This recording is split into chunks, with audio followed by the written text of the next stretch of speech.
Next is privacy. Privacy is defined as the right to control what happens with your personal information.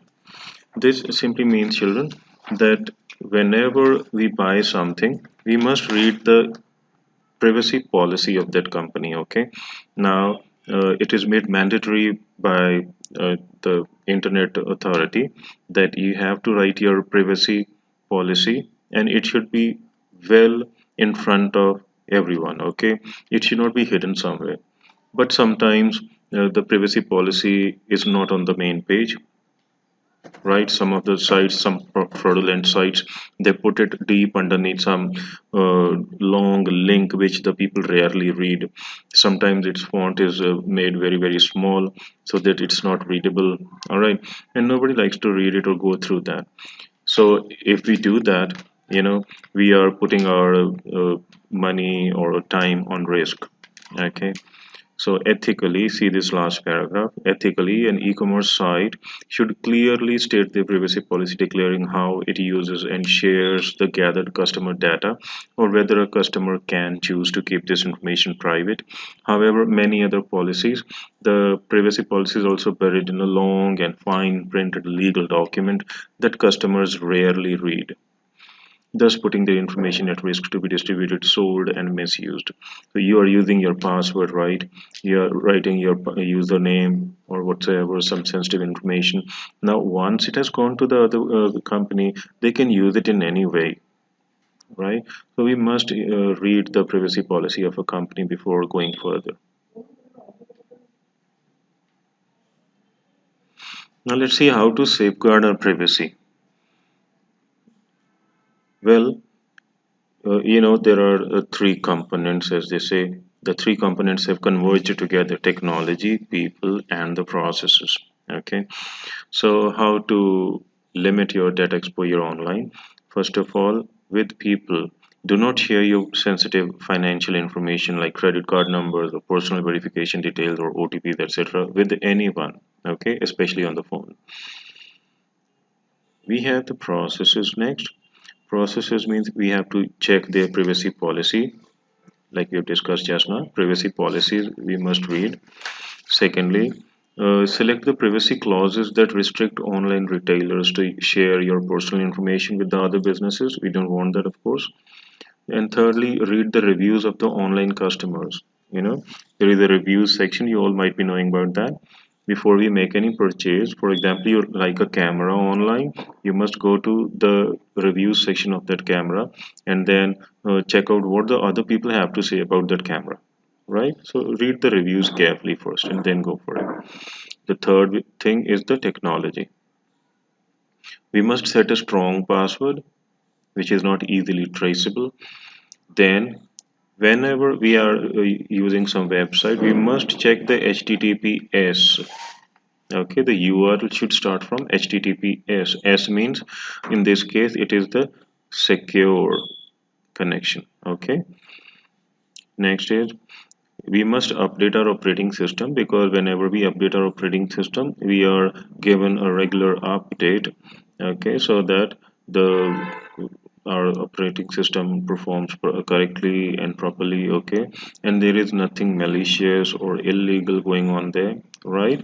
So we must update our operating system regularly. Next is we must not use open connections for the communication. Open connection means those which do not have a username and a password. So whenever you connect to a Wi-Fi, you are always asked about the password. So if you are asked about the password, that means that it is a secure connection. It is not open. Then the other types of fraud on the internet are the cyber theft. Cyber theft simply means that you have some confidential information and somebody else has stolen that. Okay, it could be financial information, it could be a password, it could be your bank details or the credit card details or something. Okay, next is the identity theft.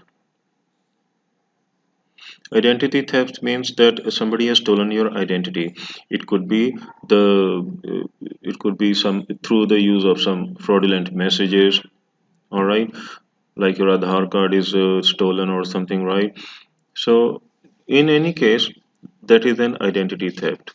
Alright, now they can use your Aadhaar card information or credit card number for any kind of crime. Okay, so you could lose your money with that. Next is secure data transmission. Secure simply means that you are first of all connected to some good source of internet which is secure.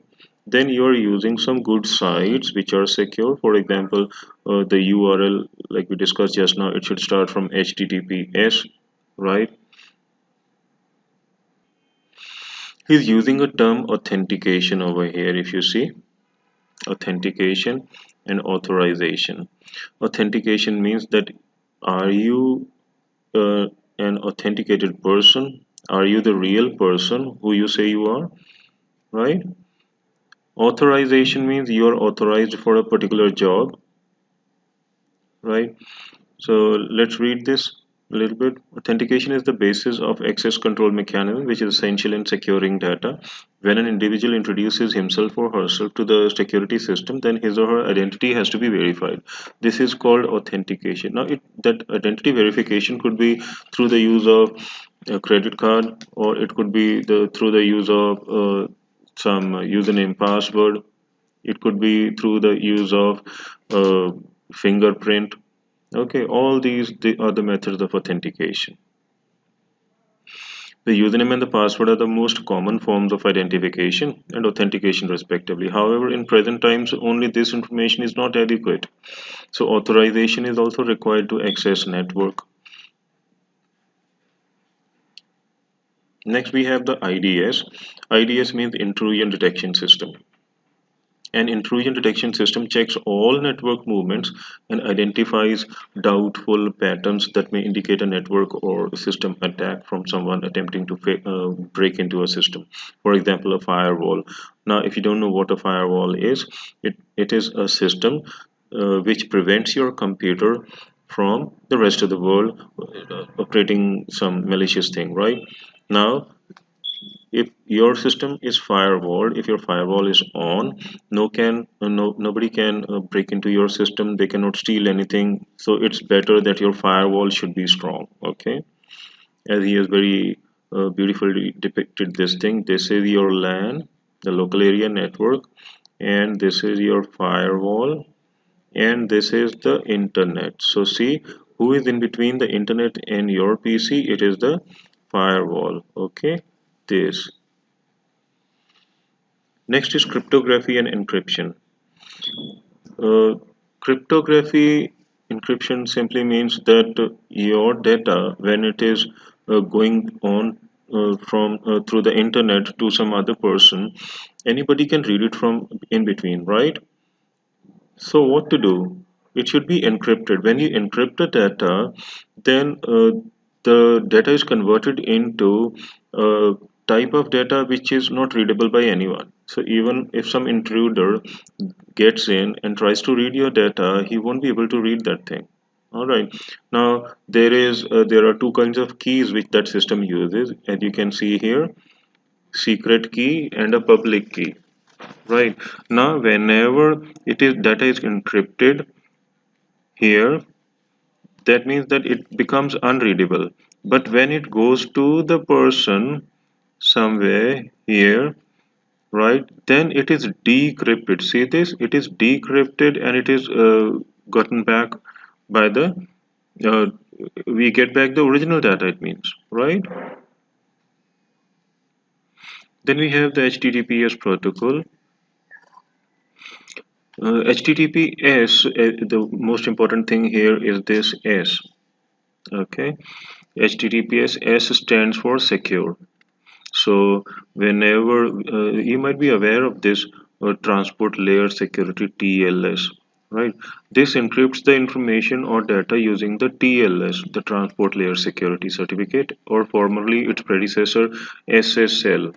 Even today we use this term SSL. It is a secure socket layer. And when how to know about this? Whenever you get this S here, S means it is secured. Alright, it's as easy as that. So the certificate creates an encrypted connection between the server and the browser to ensure secure transfer of information from the server to the browser, right? Next, we have the password and the PIN numbers. This we all are aware. The PIN or the password, if you are having, it means you are a authorized personnel. If you don't have a PIN or you don't have a password or your password is wrong, you are unauthorized. Next, we have the antivirus. Antivirus, there are some examples given. You might be aware of this. It is McAfee, AVG, Quick Heal, Norton, Microsoft Security Essentials. All these are antivirus programs. Now, if you have this, they are very good to remove the viruses from your computer, right? Even if some new virus is there in the market or on the internet, they are able to verify that.